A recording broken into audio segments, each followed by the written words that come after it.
पंजाब से सटा हुआ क्षेत्र है, हरियाणा पंजाब से सटा हुआ क्षेत्र है। हम पूरा देश सिख गुरुओं पर नाच करता है। दशम पिता का सम्मान हर घर में होता है, हर घर में, हर स्कूल में दशम पिता की तस्वीर लगी है, हर घर में नानक देव महाराज की तस्वीर लगी है। और ये राहुल बाबा कहते हैं सिखों को भारत में पगड़ी पहनने की स्वतंत्रता नहीं है, सिखों को भारत में कड़ा पहनने की स्वतंत्रता नहीं है, सिखों को भारत में गुरुद्वारे में जाने की परमिशन नहीं है। राहुल बाबा, कौन से भारत में जीते हो तुम? यहां तो सिख नहीं, हम सब, हमारे सिख भाई भी ले जाते हैं, हम भी जाते हैं, बड़े शान से पगड़ी डालकर गुरु ग्रंथ साहब को मत्था टेक कर आते हैं।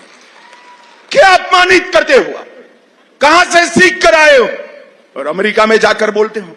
मैं आज पूछना चाहता हूं टोहाना की जनता के दरबार में, हमारे सिख भाइयों का सम्मान हम सब करते हैं या नहीं करते हैं?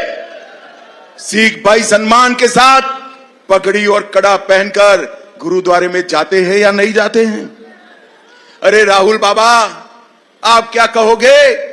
सिख पंथ के अपमान का इतिहास तो आपका रहा है।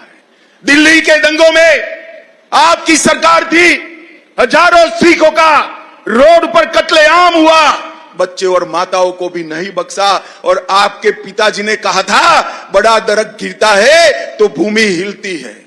राहुल बाबा, अगर आपको कुछ करना है तो कोई गुरुद्वारे में पगड़ी डालकर जाओ और हमारे सिख भाइयों की माफी मांगने का काम करो, माफी मांगने का काम करो। भाइयों बहनों, हरविंदर साहिब का अपमान हो या सरदार मनमोहन सिंह का अपमान हो, ये कांग्रेस पार्टी ने ही किया है। भाइयों बहनों, आज मैं कहने आया हूं 10 साल के भारतीय जनता पार्टी के शासन में धुआं मुक्त हरियाणा हमने बनाया है, पढ़ी लिखी पंचायतें देने का काम हमने किया है।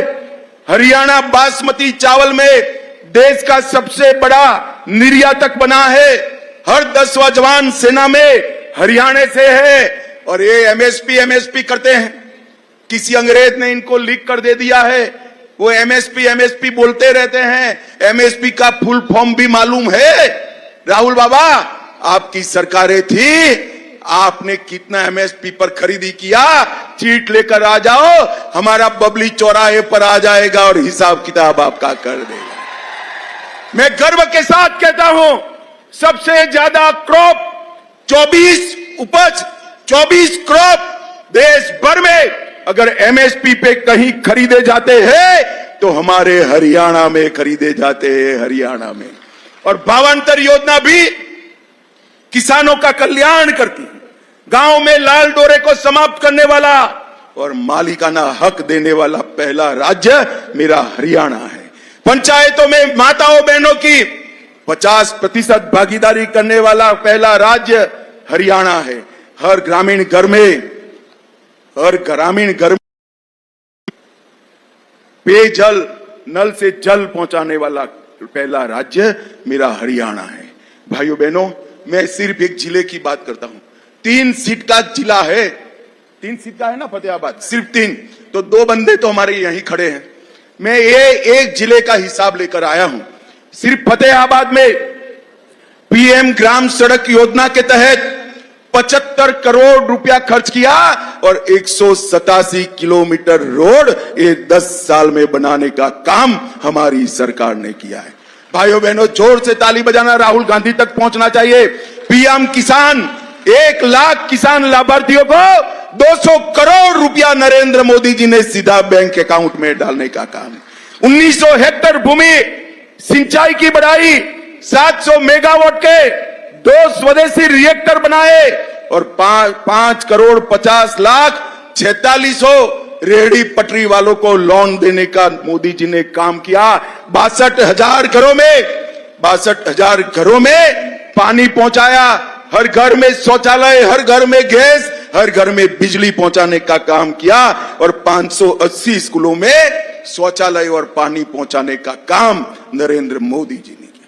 मैं कांग्रेस के अध्यक्ष को कहना चाहता हूं, भैया फतेहाबाद में आजादी से अब तक कितना करा, इसका हिसाब लेकर आओ, हमारा पलड़ा भारी रहेगा, हमारा पलड़ा भारी रहेगा। भाइयों बहनों, हमने आगे भी तय किया है, अमरूद को जीआई टैग देकर यहां का अमरूद विश्व के बाजार में पहुंचाने का काम भारतीय जनता पार्टी करेगी। ओबीसी, एससी और ईडब्ल्यूएस छात्रों के लिए मुफ्त कोचिंग आवास यहां उपस्थित कराएंगे। एक और नया मेडिकल कॉलेज खोलेंगे। विश्वकर्मा महाविद्यालय स्किलिंग के लिए चालू करेंगे। 100 बस्तर वाले अस्पताल को 200 बस्तर का करेंगे और इसके साथ साथ आबादी के हिसाब से एक बहुत बड़ा आधुनिक सभागार भी बनाएंगे, ओलंपिक की नर्सरी भी बनाएंगे।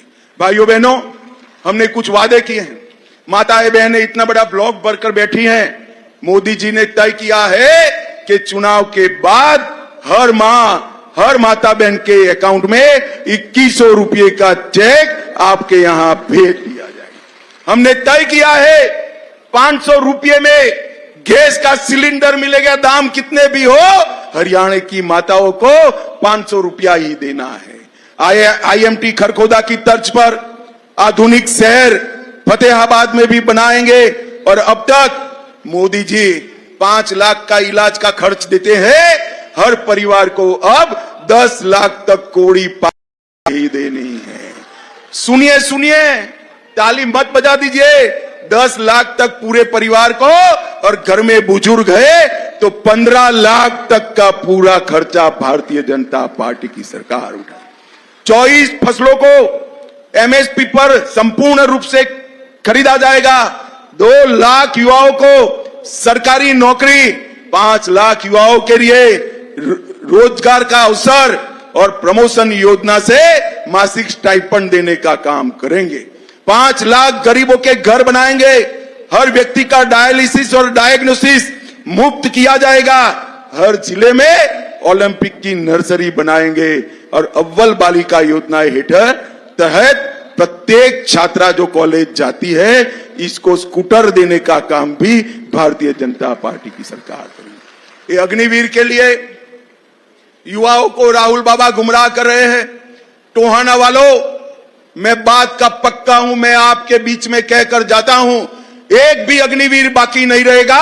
हरियाणा के हर अग्निवीर को पेंशन देने का काम हरियाणा और भारत सरकार करेगी। के तौर पर नई वंदे भारत ट्रेन चलाएंगे।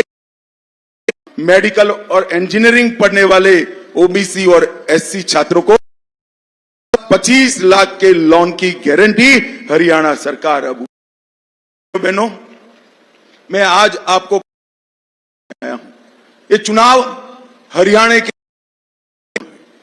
जिनको 10 साल से भ्रष्टाचार करने का मौका नहीं मिला, वो सारे राह देखकर बैठे, उनके मुंह से लार टपक रही। दिल्ली के कई दल्ले राह देखकर बैठे हैं, कब यहां कांग्रेस की सरकार आए। मुझे बताओ टोहाना वालों, ये हरियाणा को दल्लों के हवाले करना है क्या? जोर से बोलो, करना है क्या? आप मानते हो भ्रष्टाचार बगैर की सरकार कांग्रेस पार्टी दे सकती है क्या? किसानों का सम्मान नहीं कर सकते, दलितों का सम्मान नहीं कर सकते। भाइयों बहनों, 10 साल तक हमने हर गांव का विकास किया है। आगे एक 5 साल आशीर्वाद दीजिए। ऊपर मोदी जी आ गए हैं, नीचे भी कमल फूल की सरकार बनाइए। ये डबल इंजन सरकार हरियाणा को देश का बनाएगी, नंबर 1 राज्य बनाएगी। टोहाना वालों, हमारे बबली जी ने लक्ष्य रख दिया कि सबसे ज्यादा लीड से जीतना है, तो ये 15-20 हजार लोगों से ये पूरा हो जाएगा क्या? पूरा हो जाएगा?